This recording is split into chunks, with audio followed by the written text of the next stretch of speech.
Boa noite, meu nome é Fernando, eu sou diácono da igreja e trabalho com as crianças aqui com a UCP. E eu queria agradecer a presença do Girafael, muito bom, falando sobre amizade, uma coisa que a gente insiste muito aqui na nossa igreja. E para começar, a gente tem algumas perguntas para você responder, e eu vou começar com a Maitê. Tá bom. Então, a primeira pergunta é: como saber se aquela pessoa é sua amiga ou amigo de verdade? Eu acho que os princípios é verificar se aquela pessoa, porque eu acho que tem dois tipos de amizade que a gente pode separar. O amigo, que ele é amigo e tem uma amizade que vai além da amizade comum, que é o amigo que tem uma amizade cristã e que busca você como amigo junto dele, buscar as coisas do Senhor, e tem a amizade que nós podemos considerar como a amizade da graça comum de Deus, que são aqueles amigos da escola e tudo mais. Como descobrir se esse amigo é de verdade ou não? Primeiro, tem amigos que às vezes, quando você cai, ao invés dele levantar você e te ajudar, a primeira coisa que ele vai fazer é rir de você. Segundo, tem amigos que, se tiverem uma oportunidade para ir melhor no trabalho do que você, ele vai lá na frente. Então, essas pessoas que não estão preocupadas em fazer as coisas juntos, para fazer as coisas juntos para a glória de Deus. Então, quando o Provérbios 18:24 diz que tem amigos mais chegados do que irmão, é porque tem amigos que você considera tão próximo, você fala assim: nossa, eu considero essa pessoa tanto da minha família, que se ele vê alguém falando mal de mim, eu vou falar assim: não é para falar mal dele não, tá doido, hein? Eu tô aqui, como você vai falar mal do meu amigo? É como se fosse uma família, porque você não deixa falar mal do seu irmão, você não deixa falar mal do seu pai. Se alguém falar mal do seu pai, da sua mãe ou do seu irmão, você não deixa. Por quê? Porque aquela pessoa você considera muito próxima. Então, eu acho que nessas duas amizades, na amizade comum com os amigos da escola e tudo mais, você precisa perceber se essa pessoa não tem inveja de você, se a pessoa não está tentando tirar vantagem, ou se ela, às vezes acontece alguma coisa ruim, você diz: nossa, que bom que você me ajudou ao invés de dar risada de mim. E na igreja, o amigo bom, o amigo de verdade, é aquele que está preocupado com o seu coração também, com o coração com as coisas de Deus. Então, se você está na escola e na sua escola tem um amigo que é da igreja, que você tem na igreja e também tem na escola, e aí você vê esse amigo seu falando um palavrão, você como amigo, você tem a obrigação de chegar nele e falar assim: ei, você é lá da minha sala da igreja, como é que você falou esse palavrão aí? Ou como é que você desrespeitou a professora desse jeito? A gente acredita na mesma coisa. Às vezes o cristão, ele tem um medo muito grande de exortar. Você sabe o que é isso, Maitê? Exortar? Exortar é quando você chama a atenção de alguém. Lá em Hebreus capítulo 3, diz que nós devemos exortar uns aos outros no dia que se chama hoje, para que o nosso coração não se endureça. Ou seja, desde criança, nós como amigos precisamos aprender a dar uns toques nos nossos amigos. Não faz isso, faz aquilo, aprende isso. Por quê? Porque senão a gente fica adulto, vem na igreja, mas quando alguém fala alguma coisa pra gente, fala: ai, não gostei que falou isso de mim, porque só o pastor pode falar o que eu faço de certo, o que eu faço de errado. Não, desde pequeno a gente tem que aprender a exortar uns aos outros. E Hebreus estava falando isso por causa do povo no deserto. Que o povo no deserto, e aí nos próximos versículos fala assim: porque uma geração inteira morreu sem ver a Deus por falta de exortação.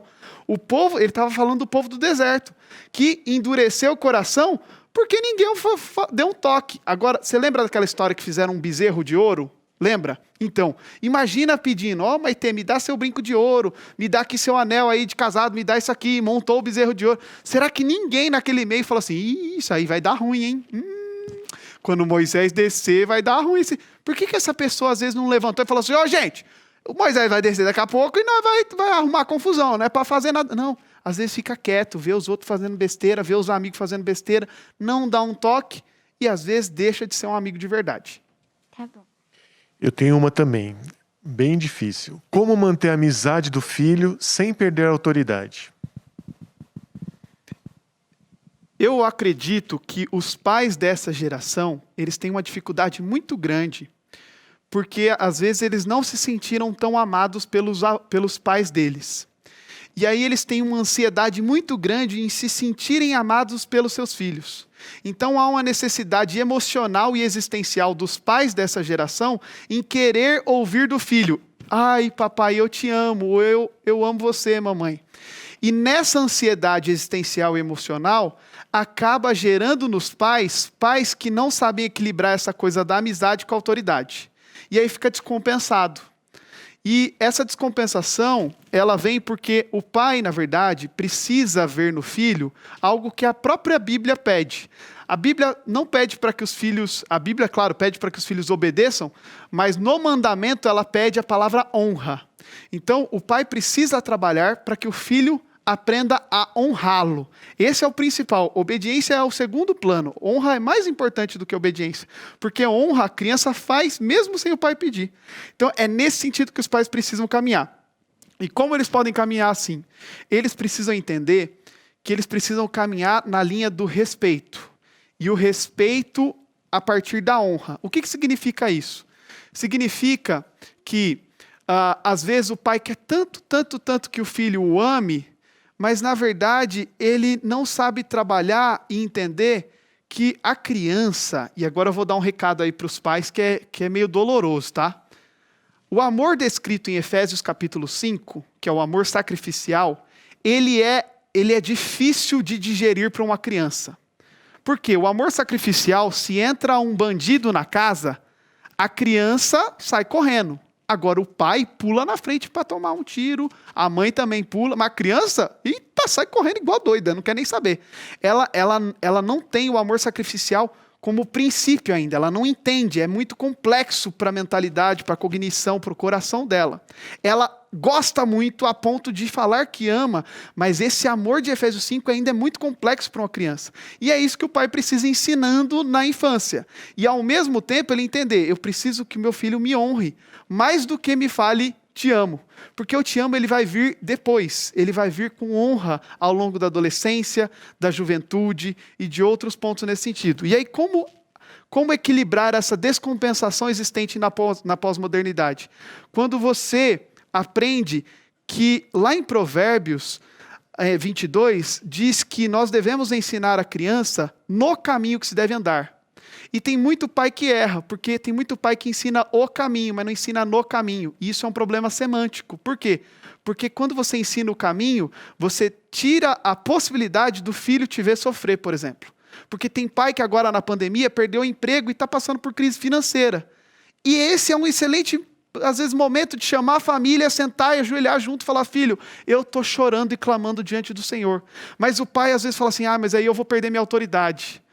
Meu filho não vai me ver mais como herói. A mãe fala assim: minha filha não vai me ver como heroína.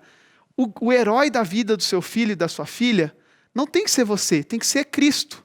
E se eles verem que em momentos de dificuldade você aponta para o verdadeiro herói da história, que é Cristo, eles não vão mais ver você, mas vão ver o Cristo que habita em você. Então, o grande segredo de mexer nessa descompensação é quando nós, como pais, entendemos que os nossos filhos não devem ver a nós, mas devem ver a Cristo e no que Cristo faz a partir de nós. Bom, o nosso chat também está cheio de perguntas. Tem alguma, Girafael?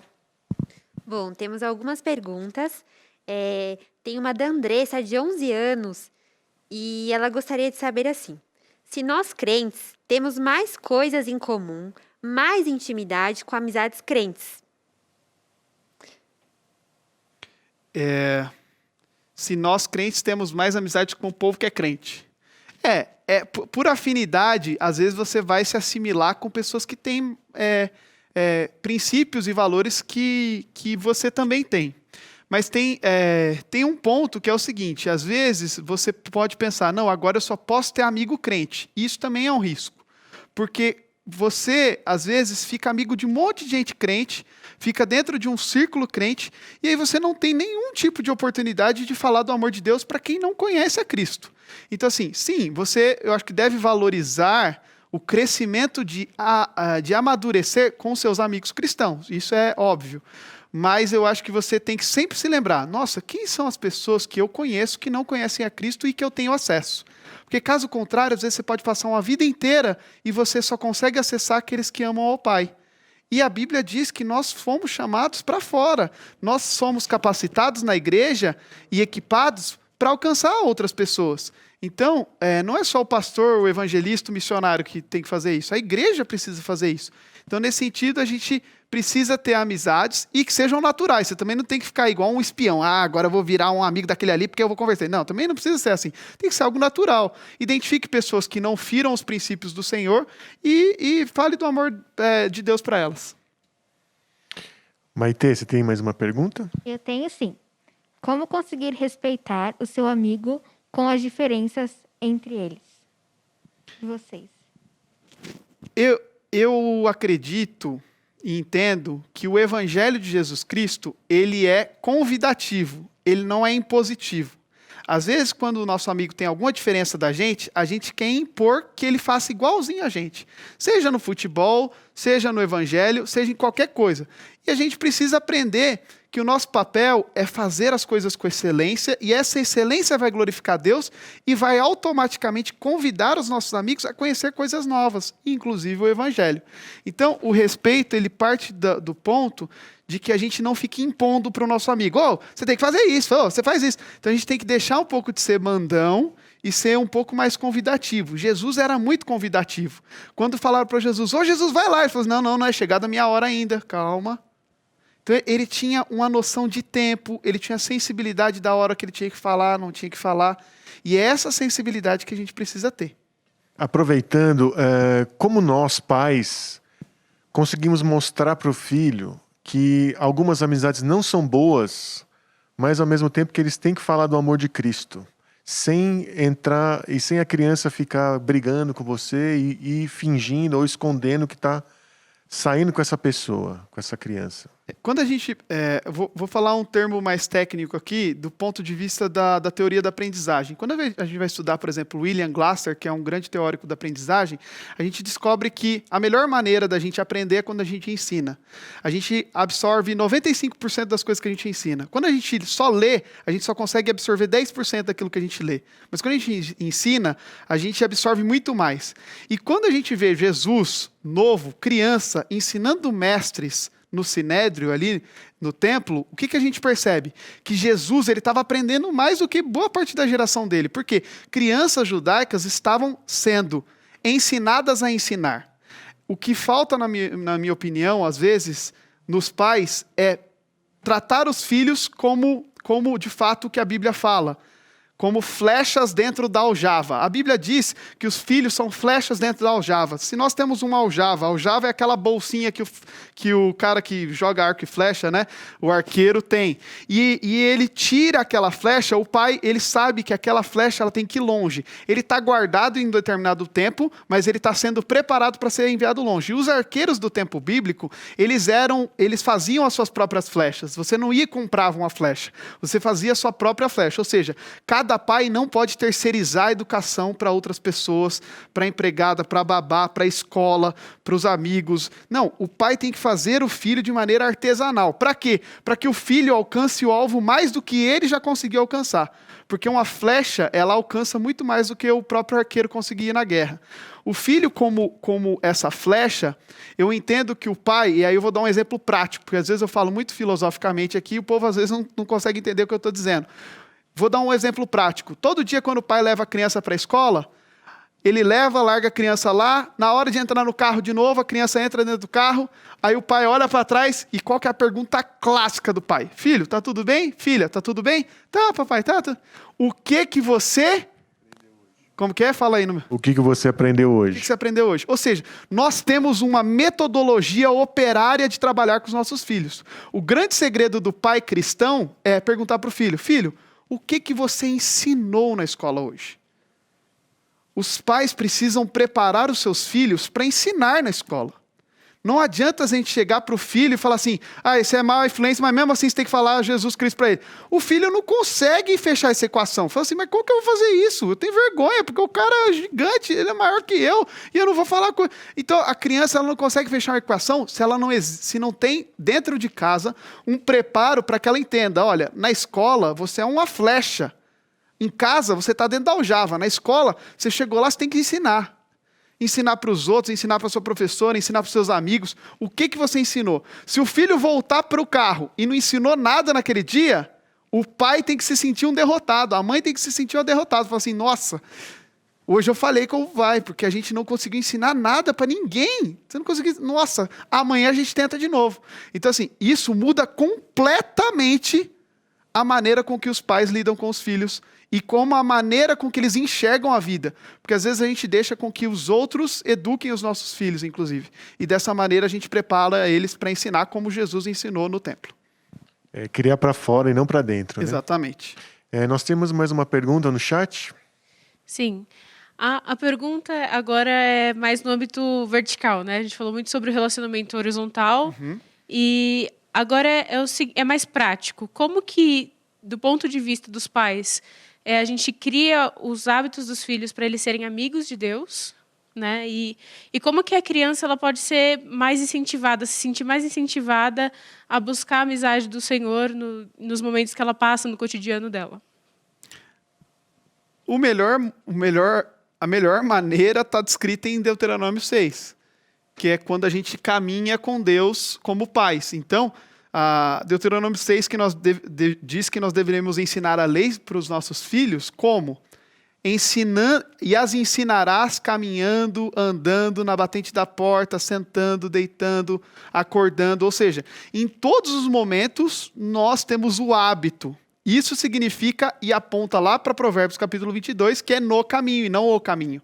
Então, quando a gente vê Deuteronômio capítulo 6, é a expressão exata de que o hábito de uma família que anda com Deus no caminho e não ensina para o filho o caminho, vai ter uma tendência maior de que o filho aprenda através dos exemplos. Tanto que esse é um mandamento com promessa, certo? Honra teu pai e tua mãe, e o que diz a palavra de Deus? Que os nossos dias iriam se prolongar. E aí, quando eu era adolescente, tinha um senhor na minha igreja, lá em São Carlos, chamado Seu Zancu.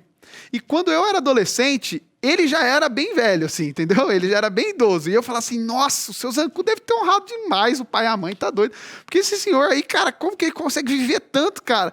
Nossa, eu ficava doido com aquilo. Eu falava assim, nossa, esse senhor vive demais, não acaba a vida dele. E ele faleceu agora, esse ano passado, tinha 103 anos, 102, não lembro.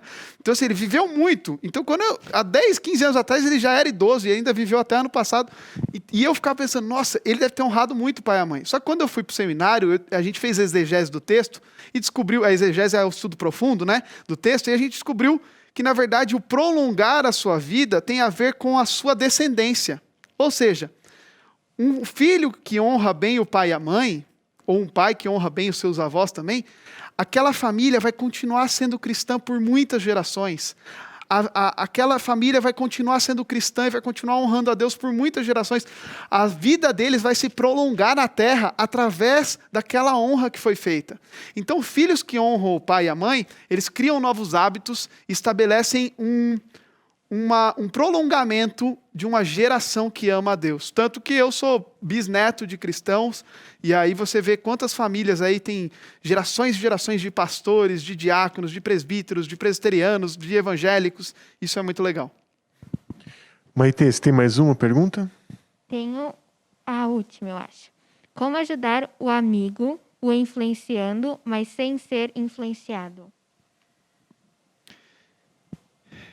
Aí esse ponto responde a minha aquela pergunta que eu falei sobre a flecha, que é tá preparado para ensinar, é o ponto assim. Não adianta você falar assim, acordar num dia e falar assim, hoje eu vou influenciar.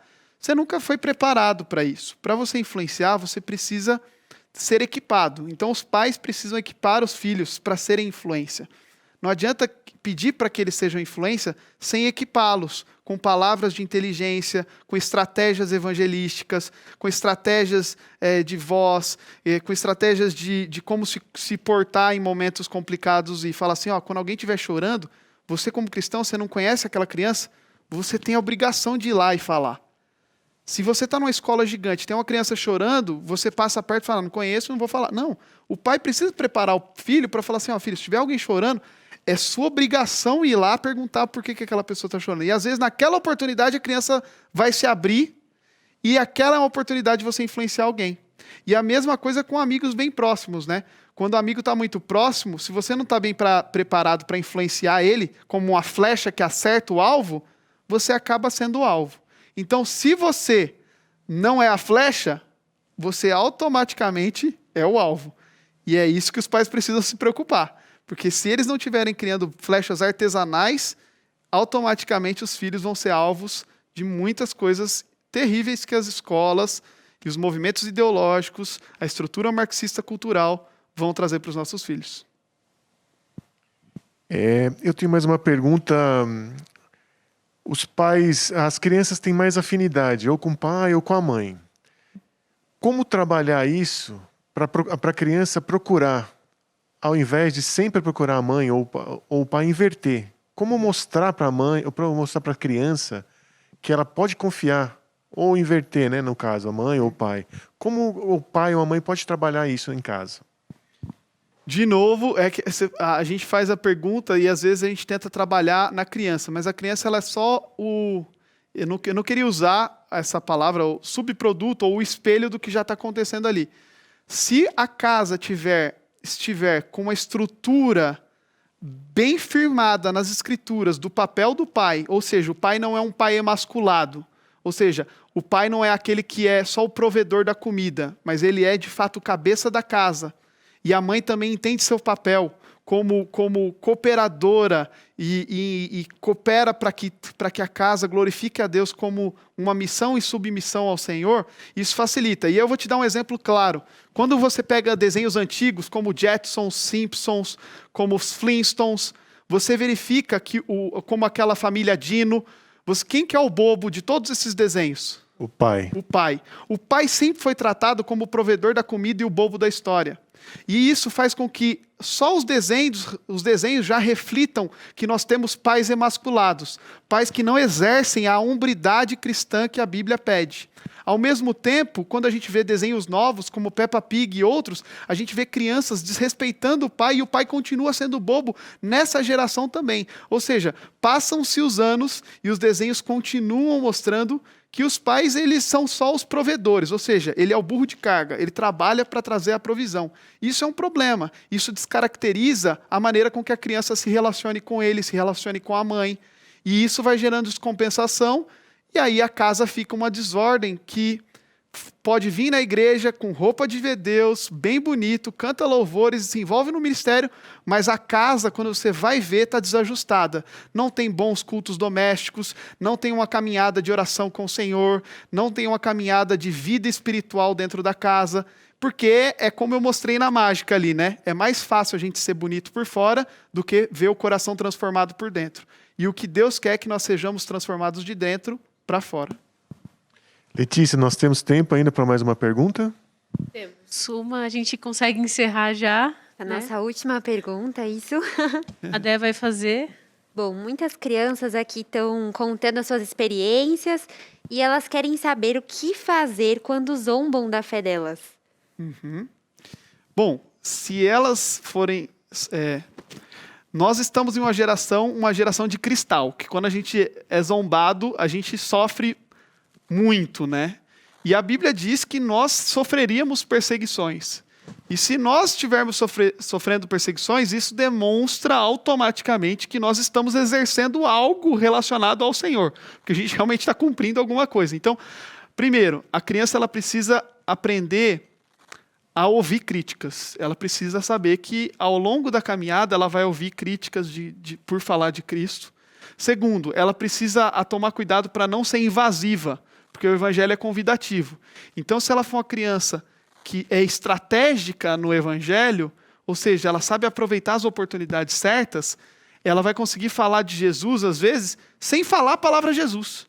E aí os amigos vão chegar para ela e falar assim, mas da onde que vem essa alegria sua toda? Porque nem tá, é 7 da manhã, tá todo mundo morrendo aqui dentro da sala e você tá rindo, da onde que vem esse sorriso? Aí você vai falar assim, vem do Senhor Jesus. É a alegria que é renovada a cada manhã. Então a criança, ela usa a própria vida como artifício para poder falar do amor de Deus. E se ela estiver sofrendo zombarias, ela pode ficar tranquila e falar assim, Senhor, está sendo difícil para mim, mas obrigado, porque mesmo com zombarias, eu não vou parar. eu vou continuar falando do teu amor, vou continuar aprendendo do seu amor e vou continuar mostrando o seu amor para as outras pessoas. Muito obrigada pela colocação. Toda a conversa foi muito edificante. A gente ficaria aqui mais tempo falando. A gente sabe que o tempo é curto, as crianças têm que ir para a cama. Mas eu quero agradecer ao Fernando, a Maitê, agradecer ao Rafael, a Dezinha que está aqui, todo mundo, toda a produção. É um tempo muito edificante. Eu quero só pedir, se vocês quiserem dar uma palavra para as crianças, para o público, fiquem à vontade aí. Antes de dar a palavra, eu queria só mostrar o material. O Noé, que apareceu aqui na história, faz parte da Turma da Bíblia. É um projeto super legal que a gente criou. No ano de Copa do Mundo, a gente criou o primeiro álbum de figurinhas da Bíblia. Tem figurinha até mesmo brilhante, como a de Deus, que é um trono, né? Não dá para mostrar. Adão, Eva. Várias figurinhas de vários personagens bíblicos que a criança pode colecionar e aprender da palavra de Deus, né? Na Copa do Mundo eu descobri que tinha um menino da igreja que sabia o nome do zagueiro da Costa Rica. E eu falei assim, não, esse cara não merece ser lembrado, né? E aí a gente criou o álbum para as crianças lembrassem das coisas realmente que são eternas, né? Que é a palavra do Senhor, que é o nosso coração e aquilo que a gente faz. E aí também acabou surgindo a Bíblia da Turma da Bíblia, que também vem com os adesivos, vem com toda a estrutura e as histórias junto com a Bíblia, que também é Bíblia completa, né? Para que a criança cresça lendo a Bíblia e também tem as histórias coloridas. E o meu recado para as crianças é: crianças, aprendam que vocês são príncipes e princesas do Senhor. Vocês foram chamados para exercer o reino de Deus aqui na terra. Vocês são embaixadores. Então não fica pensando, quando eu for adulto. Não, você já é agora, você já é igreja agora. E sendo igreja agora, Deus já tem missão para você. Quando Jesus tinha 12 anos, ele já estava ensinando pessoas adultas. Então se prepare muito bem, ore, peça para que o Senhor te capacite. E como diz lá em Tiago capítulo 1, para que Ele te dê sabedoria. Porque quando a gente pede sabedoria para Deus, Ele nos dá deliberadamente, ou seja, sem medida, dá muita sabedoria para a gente. Então peça sabedoria a Deus, que Ele vai cuidar de você, te fazer uma criança sábia. Que Deus te abençoe e foi um prazer falar com vocês. Gira Rafael, obrigado. Sinta-se convidado mais vezes para vir aqui com a gente aqui na UCP. Maitê, obrigado. Agora o pessoal aí do chat. Desculpa, eu não entendi. Tava com a produção Pra aqui, terminar. ó. Pra Produção terminar. aqui, ó. Sério, tem que ser assim, tem que ter atividade. Pode despedir e convidá-los para amanhã. Exatamente. Você tem mais alguma palavra, Maitê? Ele ficou vermelho.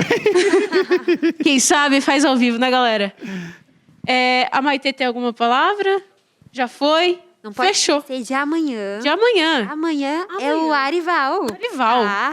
Arival, já tá acostumado aqui com ele, todas as conferências o cara tá aqui, vai falar amanhã, você não pode perder. Todo dia tá sendo incrível. Muito obrigada pela participação de vocês. E eu no Rafael, último dia.